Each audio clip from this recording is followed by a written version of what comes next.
Om Swastiastu, pemirsa Bali TV dimanapun Anda berada. Saya Winata kembali menjumpai Anda dalam Bali Post Talk. Nah, kali ini saya akan mewawancarai Profesor Dr. Insinyur Sulistiawati. Kalau PhD-nya banyak ini, tapi saya tidak akan sebutkan satu-satu. Beliau adalah akademisi, dulu guru besar di Fakultas Teknik Universitas Udayana, dan sekarang juga aktif di Politeknik Internasional Bali.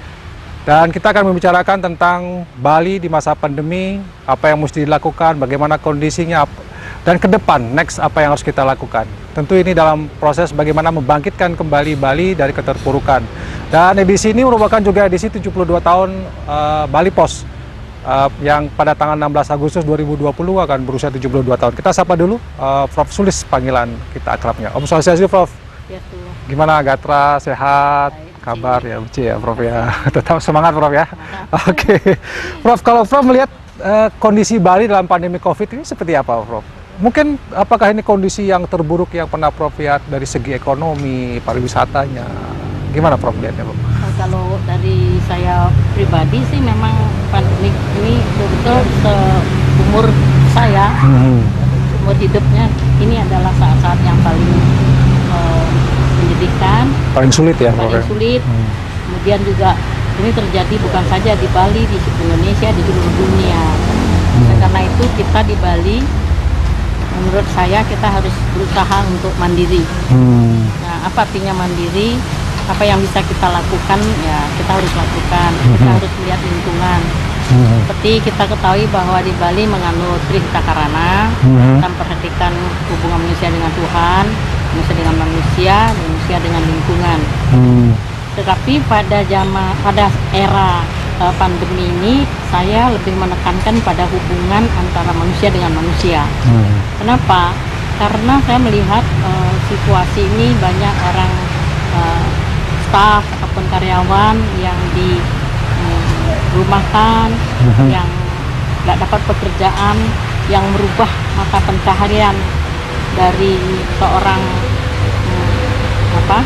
dosen. Bahkan saya baru ini mendengar seorang pilot pun dia berubah mata pencaharian menjadi penjual makanan. Oleh karena itu dalam masa pandemi ini kita harus melihat apa sih yang dibutuhkan oleh masyarakat di suatu tempat. Kalau dibutuhkan misalnya nasi bungkus, ya kita buatkan nasi bungkus. Karena kami juga, saya buat ribuan juga nasi bungkus bekerja sama dengan Inti Bali, karena saya juga bagian dari Inti Bali ya Prof ya. Oke. Kalau tidak salah 19.000 nasi bungkus Sudah disebar, dibagi-bagikan Prof ya. Oke. Kemudian yang kedua, kenapa kita harus membagikan nasi bungkus? Karena masyarakatnya itu dia tidak biasa masak. Kalau kita kasih dia sembako, dia perlu wajan segala perlengkapan dapur. Perlu gas lagi Prof ya, perlu beli. Karena itu memang kebutuhannya adalah nasi bungkus. Tahap kedua, kita juga melihat masyarakat yang memang membutuhkan sembako. Jadi ada keluarga yang memerlukan makanan utama, ya kita beliin sembako. Kemudian dikaitkan dengan kesehatan, kami juga membantu itu di pasar-pasar ada ruangan-ruangan. Oh iya, iya. Disinfektan chamber itu ya, yang ruangan. Oh iya, saya baca itu juga ada yang dari Inti, itu dari Prof ya, yang dari ini. 20-an. 20. Jadi sangat aktif untuk bagaimana membantu masyarakat ya Prof ya. Dan tadi momentumnya bagaimana tepat untuk, karena selama ini kan katakanlah di Bali, itu kan Trihita Karana jalan, tapi lebih banyak hubungan antara manusia dengan Tuhan itu ya.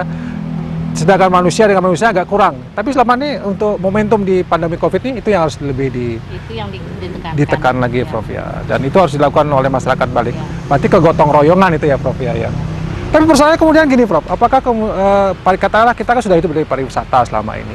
Prof melihat pariwisata kita, oke lah dalam kondisi normal dulu, sampai kemudian terjadi pandemi, Prof melihatnya gimana? Apakah sudah berjalan pada on the track-nya atau sebenarnya sudah banyak penyimpangan pariwisata kita ini Prof? Kalau saya sendiri melihat dan saya rasakan sendiri pada waktu permulaan pandemi COVID-19 ini, orang pada panik, termasuk saya juga panik. Ini apa yang akan terjadi nih next? Itu jadi paling enggak kami masing-masing menyediakan sembako untuk keluarga dan tetangga-tetangga. Untuk kedepannya apa? Jadi konsentrasi bagaimana untuk hidup dulu.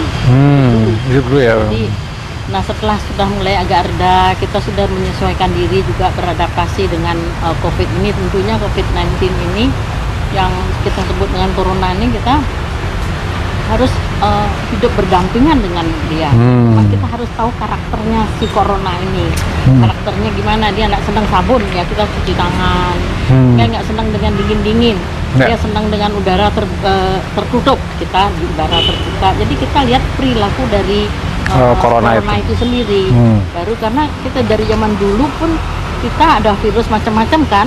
Saya lihat juga di Itali itu foto-foto zaman kuno tuh mereka sudah pakai masker. Masker ya. Nah, tapi khusus di daerah-daerah tertentu. Tapi yang uniknya corona ini bisa berlaku bisa di mana-mana di seluruh dunia, all over the world ada corona COVID-19. Itu yang sesuatu yang unik bagi saya. Ya. Dan ini baru pertama kalinya kita alami kalau dalam kehidupan kita, Prof, dan itu sangat luar biasa. Jadi dikaitkan dengan pariwisata ke depan.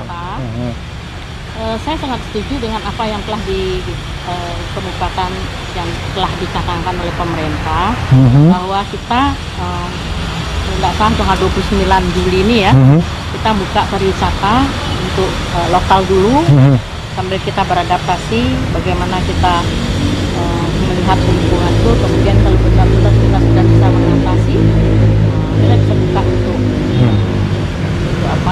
dunia. Nah tentunya sebelum dibuka pariwisata untuk dunia itu, kita bukan tinggal diam, kita harus melakukan sesuatu. Nah, apa yang kita lakukan? Kita terus melakukan hal-hal yang sifatnya virtual. Kita ketahui kan sekarang tiap hari saya sering tiap hari saya ikut Zoom, rapat dengan Zoom, ikut seminar dengan Zoom ya, webinar itu ya, Prof ya. Webinar, banyak main. Nah, ini peranan teknologi itu bagi saya sangat membantu kita. Oleh karena sambil menunggu pariwisata yang sifatnya mancanegara, kita virtualkan aja dulu sebanyak-banyaknya daerah-daerah yang memang kita. Artinya memvirtualkan itu bagian dari bagaimana mempromosikan pariwisata Bali, kondisi alam Bali, keunggulan alam Bali, keunikan alam Bali gitu, Prof ya, melalui virtual itu ya. Dan itu bisa lebih menguatkan nanti kalau next sudah bisa bangkit lagi itu, Prof ya. Saya tambahin sedikit, misalnya kita jangan tidak menghiraukan daerah-daerah pariwisata itu sehingga berkesan kumuh, liar, rumput di mana-mana, seperti tidak terurus. Jadi kita tetap maintain, tetap kita perhatikan, tetap dirawat ya, Prof ya. Dirawat supaya orang kalau datang itu langsung sudah ready, sudah senang. Baru start, terus baru kita bersih-bersih itu sudah nggak terkejar gitu loh. Oke, kita bicara pariwisata ke depan, Prof. Oke lah, kita nggak tahu kapan akan bangkit, tapi saya sepakat dengan Prof bahwa objek-objek wisata, tempat-tempat wisata harus tetap dirawat ya, jangan sampai kemudian terkesan terbengkalai yang itu mengakibatkan kesan jelek, kumuh dan segala macam. Tapi kalaupun kemudian bangkit, Prof punya ini nggak? Nanti pariwisata kita beginilah lebih baik, atau apa yang harus dirubah dari pariwisata kita kalau menurut Prof? Kalau saya melihat, saya sendiri sangat tertarik dengan pariwisata yang sifatnya bukan mass tourism. Mass ya? Bukan mass, bukan pariwisata banyak. Bukan kuantiti yang kita tekankan, tapi pariwisata yang lebih ke quality. Nah di sini nanti kita akan melihat villa-villa akan lebih orang tertarik karena kan lebih privasinya lebih ada ketimbang hotel yang kamarnya ratusan kamar atau ribuan itu. Saya pikir orang agak khawatir dulu untuk tahap permulaan ya, karena kita belum betul-betul menguasai COVID-19 ini. Samping itu belum adanya vaksin yang jelas sampai saat ini. Oleh karena itu menurut saya pariwisata ke depan itu kita lebih mulai ke tempat-tempat yang kecil-kecil, ya villa-villa yang sehingga lebih memudahkan memanage hal-hal yang tidak diinginkan. Dan pariwisata yang berkualitas ya, Prof ya, bukan yang pariwisata menekankan kepada kunjungan yang banyak kuantitinya gitu ya, dan itu yang penting bagi Bali. Nah, kemudian ada juga yang mengatakan bagaimana mensinergikan antara pariwisata dengan pertanian. Next ke depan diharapkan pariwisata itu betul-betul bisa menyerap produk-produk lokal, petani lokal, apa yang diserap oleh petani itu bisa diserap oleh ini, sehingga ada juga kemandirian pertanian Bali. Kalau Prof melihatnya enggak, apakah sepakat dengan pendapat itu, Prof? Ya, tentunya kita sepakat. Tentunya saya sepakat. Artinya kita harus berusaha, jadi masyarakat Bali sendiri harus berusaha bagaimana kita dapat mempertahankan sayur mayur yang berkualitas. Dan next kemudiannya kalau hotel-hotel sudah dibuka, restoran sudah dibuka, jadi kita bisa mensuplai sendiri dari Bali, jadi tidak tergantung nunggu dari Jawa. Nah, oleh karena itu saya pikir dari baik pemerintah maupun institusi-institusi yang terlibat dalam hal ini stakeholders, marilah bersama-sama untuk kita bisa mengatasi seoptimal mungkin kalau ada wisatawan datang ke Bali ini. Jadi, mengurangi ketergantungan dari luar Bali. Itu sih. Ya, sehingga bisa ada kemandirian juga ekonomi Bali ya, Prof ya. Jadi pariwisata memang untuk Bali gitu ya. Karena selama ini mungkin ada yang mengatakan bahwa pariwisata Bali hanya untuk investor-investor besar, untuk orang-orang luar yang kemudian masyarakat Balinya termarginalisasi. Nah, kedepannya ini harus dikoreksi betul ya, Prof ya. Atau Prof punya ada juga masukan untuk buat pemerintah, apa yang mesti dilakukan pemerintah Provinsi Bali yang mungkin harus menjadi konsen, perhatian yang lebih penting lagi untuk bangkitnya Bali ke depan. Prof punya masukan tidak, Prof? Saya lihat pemerintah Bali sudah sangat concern dengan hal-hal seperti yang kita hadapi sekarang, dan memikirkan jauh ke depan juga. Cuman sekarang kita pemerintah Bali itu lebih banyak monitoring ya. Kan kalau kita bilang satu manajemen itu kan ada POAK ya, planning, organisasi ya, terus votingnya, controllingnya, ya monitoring. Jadi kontrolnya yang monitornya yang penting, yang saya pikir.